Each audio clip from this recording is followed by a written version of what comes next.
When you come into real estate, we have the ability to accidentally or not have the pressure to be at our best because we simply don't have to. One of the lies that we tell ourselves, especially as salespeople, is we tell ourselves lies around our quality of service, and we tell ourselves lies around the consumer experience, and we tell ourselves lies around our work ethic, and the list just goes on and on and on and on.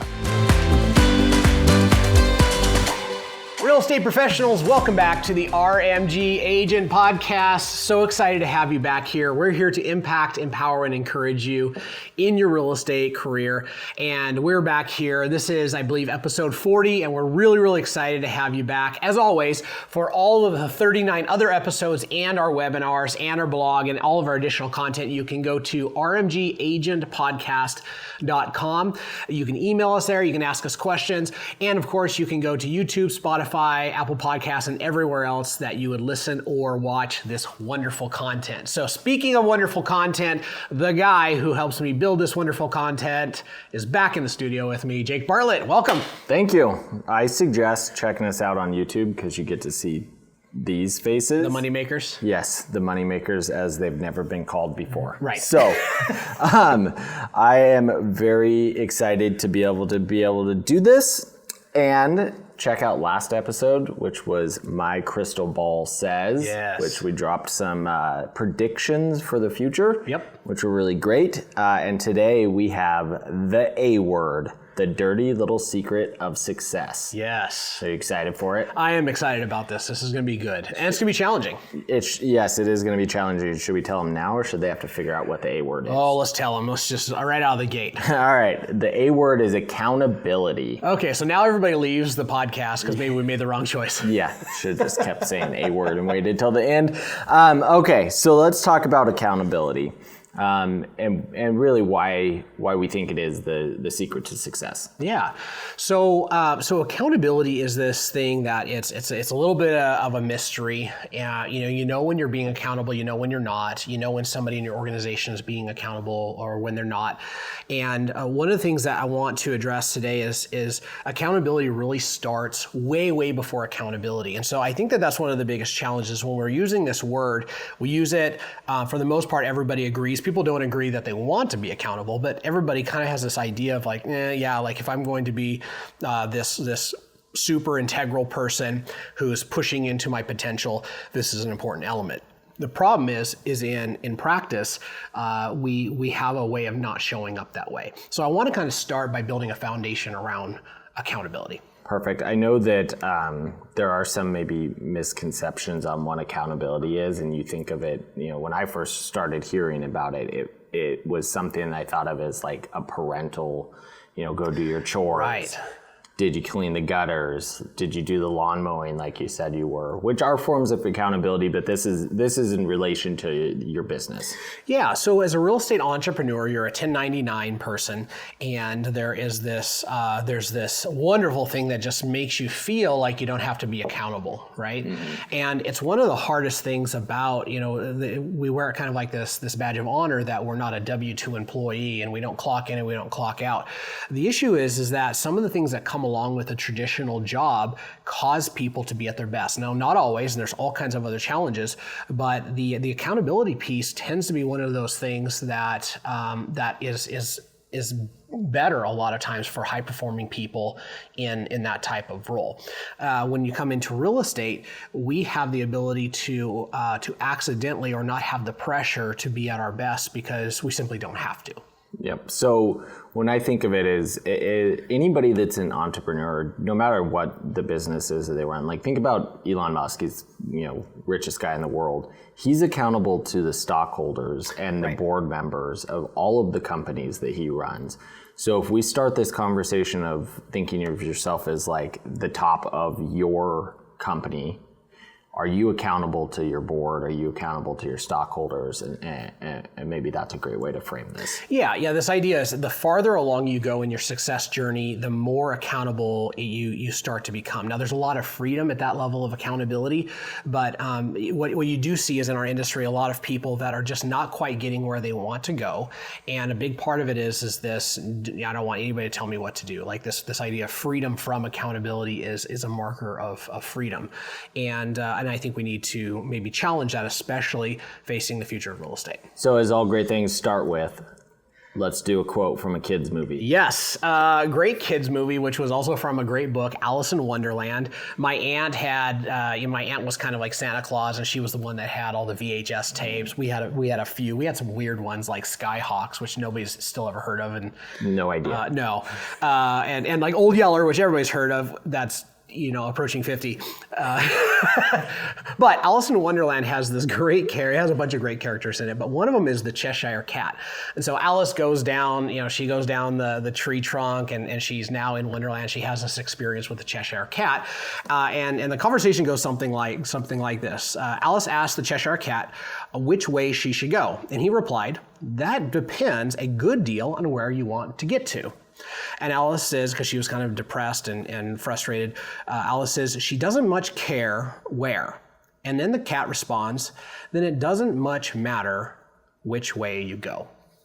And I think this is a great framework for starting the conversation about accountability, because accountability is ultimately this thing that we have to have before we get to great results consistently. But great results have a tremendous amount, they depend a tremendous amount on where you want to go, because you can get all kinds of results in your life. And if you simply don't care about those results, then accountability towards those results really falls on deaf ears. And so when we're talking about real estate professionals, if you're finding yourself over and over and over knowing that you should be accountable, wanting to be accountable, falling short of being accountable, even hiring people in your life to hold you accountable, still not being accountable, then accountability may not actually be the issue. Most likely, the place that we need to start is to ask this Alice in Wonderland question, which is this question of where do you want to go? And if it doesn't matter, then it really doesn't matter that you're being held accountable, because any which way works. Yeah.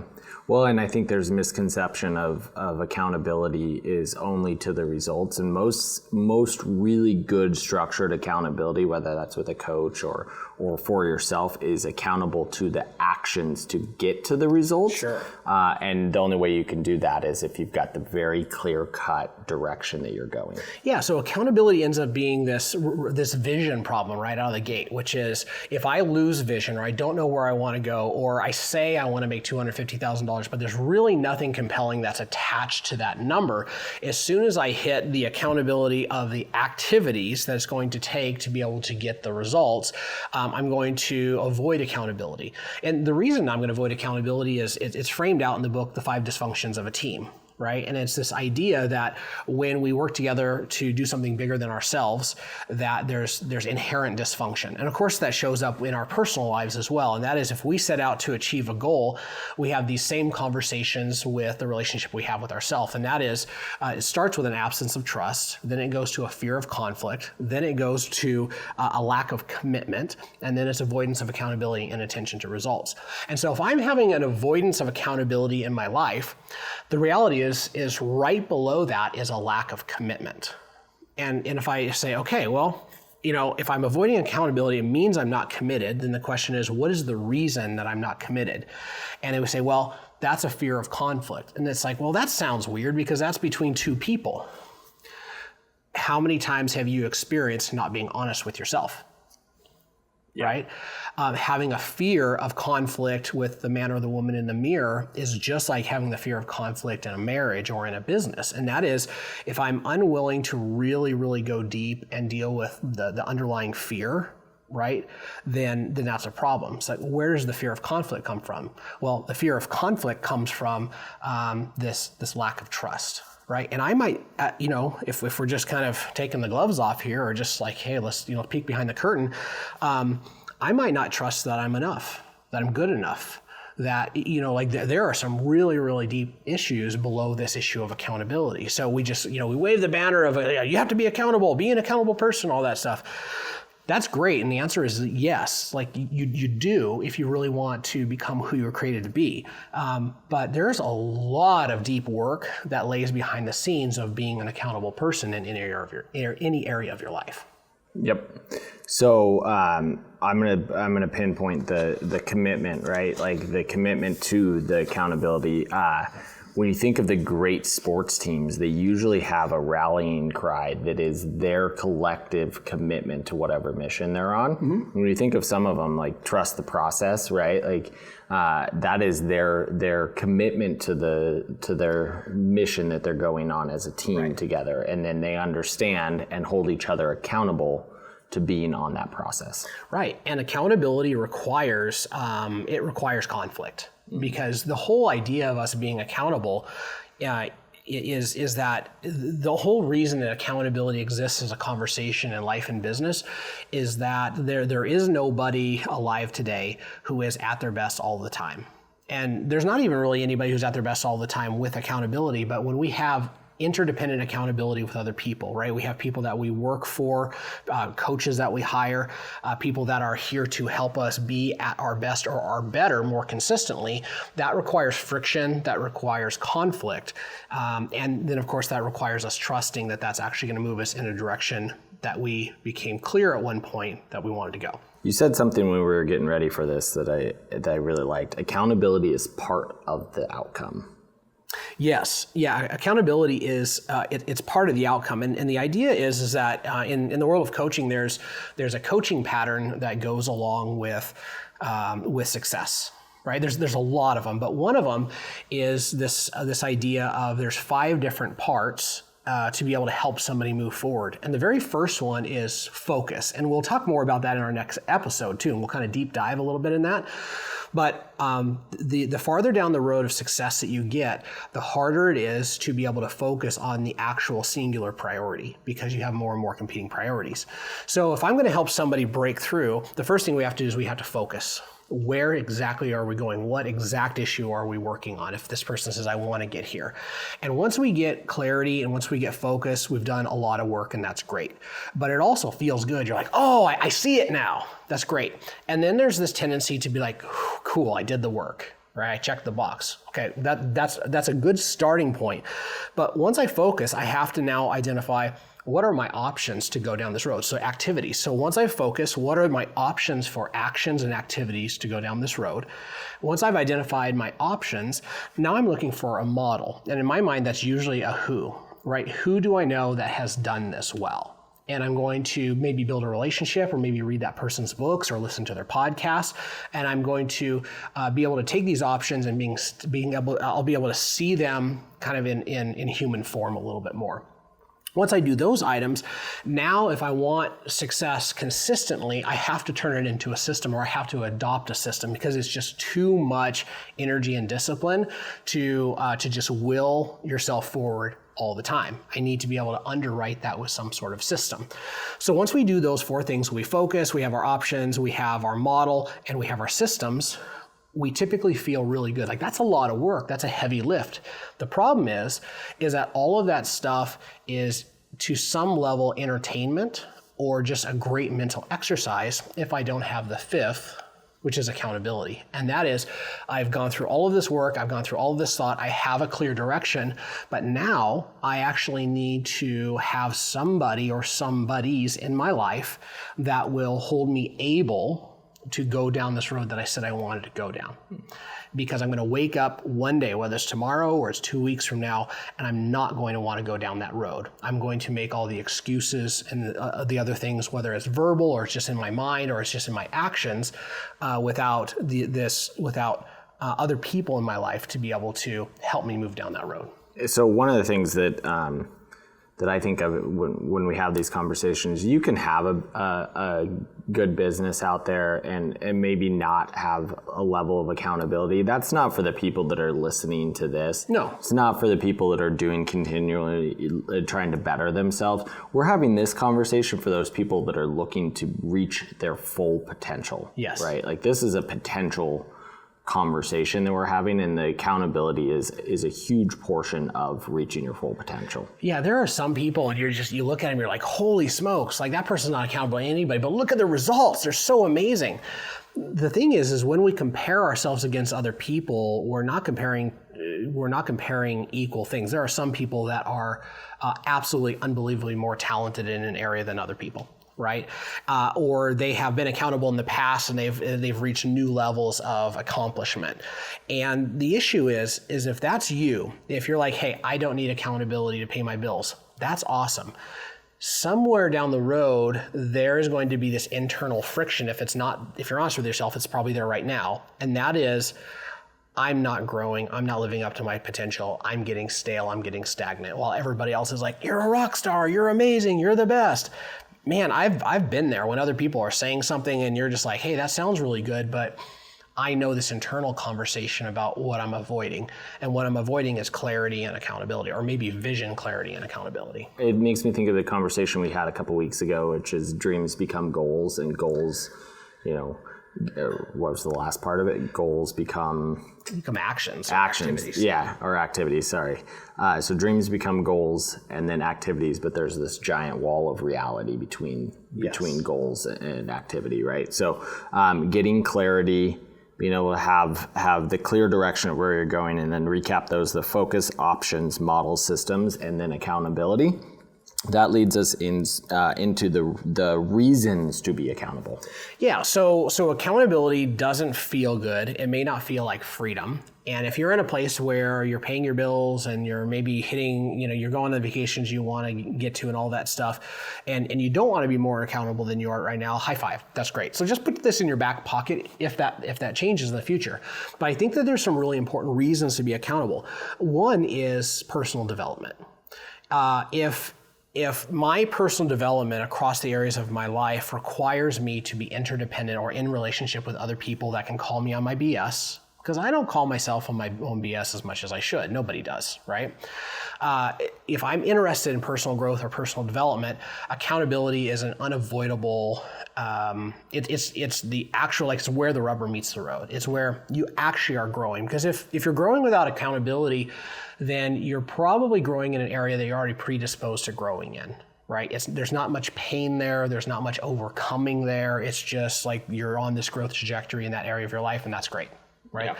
But really big areas that you need to grow, you need to be accountable. The second one is accountability builds stronger relationships. Sometimes those relationships come in the areas of vulnerability and actually just being willing to be in deep enough relationship with other people, whether that's a coach or a coworker or a good friend, to say, hey, this area of my life, here's what it actually looks like. And what we experience when it comes to vulnerability is we experience that it pokes our fears, it pokes our insecurities. But when we experience somebody being vulnerable with us, what does it do? You want to be vulnerable with them, you want to share with them, and you want to help them reach their goals. Yeah, absolutely. And it endears you, like it brings you in. You're just like, man, that person just shared a part of themselves that is rare. Like this is gold, like this is jewelry.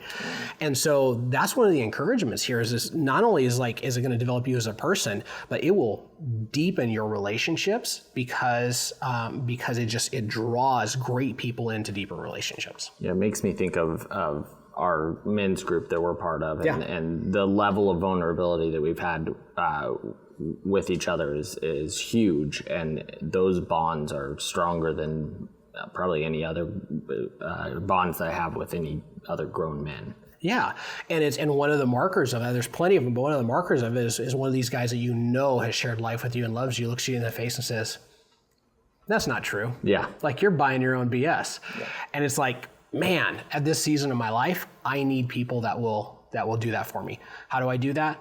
Being vulnerable for the sake of being accountable. And then the third point is that it enhances your integrity. Yeah.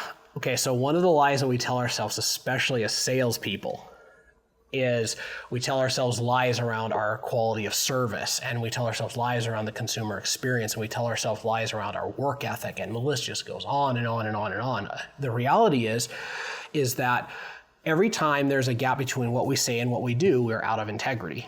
And we all want to be like, I'm the man or the woman of integrity. be careful, because the reality is we are probably more often out of integrity than we're in integrity when it comes to little things. Not when it comes to big things like, keeping your word and all that. Well, even things like that, right? If I'm not growing in my ability to do things like, calendaring, then I actually might not honor my word, not because of who I am, but because of my skill set. And eventually that lack of skill set will drift over into who I am. And so this whole idea of being accountable is an accountable person is somebody who is actively doing the hard work of growing their integrity. And I don't know anybody that looks in the mirror and thinks like, I don't really want to be a person of integrity. That's not important to me. It's really important. And I think it becomes more important when we experience other people being out of integrity, but we see it so clearly in other people. So if you're looking at this other person, they're out of integrity, you could say that person's not accountable. And then you look in the mirror and say, well, I don't want to be an accountable person. Uh-oh. Yeah. You might have just saw something in yourself that it's not so great. Yeah. Right? We talked a little bit about freedom and not wanting to be accountable, but I would caution that you're actually not free, you're just hiding.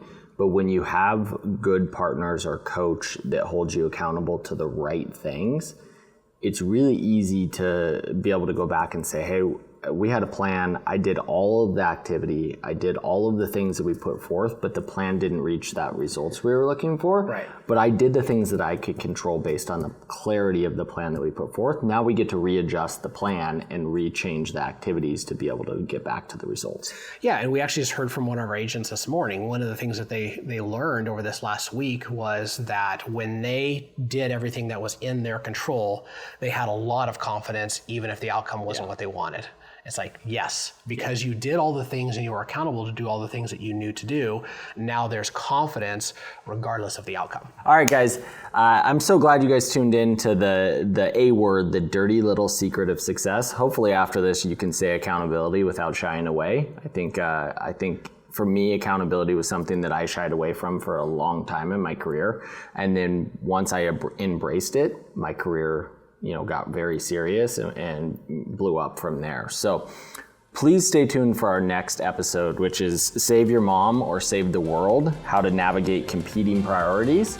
What do you have to say about that? It's going to be a good one, and it's one of the hardest things the farther you push into success, dealing with truly hard competing priorities. Yep. So, as always, we are here to impact, empower, and encourage you in your real estate business. All right, guys, take care. We appreciate you.